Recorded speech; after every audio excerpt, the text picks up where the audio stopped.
Amirul, apa yang bagi saya ni? Tu kerja yang bos suruh saya buat lah. Dah siap? 1 minggu saya bagi you masa. Ini kerja you buat bagi saya. Ha? Ini ke yang saya minta? Bos, perlu ke marah-marah? Mirul, diamlah. Kau kan dah buat salah. Yelah, semua orang buat salah. Bos pun buat salah. Garang-garang macam ni, stres lah kerja dengan bos. Stres, ha? You stres. Bayangkan saya yang kena hadap you hari-hari. Bos, bagilah dia peluang. Kan intern.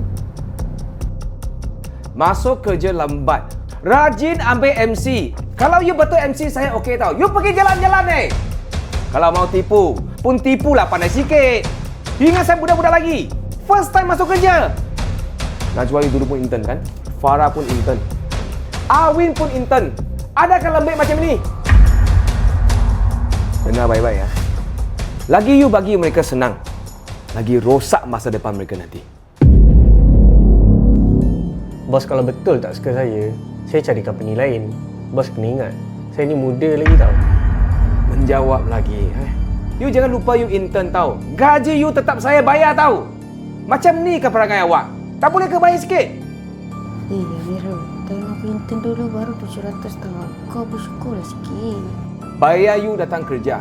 Kena ajar you barang lagi. Lagi mau hadap perangai you macam ini. Saya bukan abang you tau. Saya bukan cikgu you dekat sekolah. Saya pun bukan ibu apa awak yang ada tanggungjawab jaga you macam anak kecil. Sorry ya. Saya dah tak tahu nak cakap macam mana dah. Kalau awak masih nak teruskan dengan perangai macam ini, good luck dengan kerjaya sebenar awak nanti.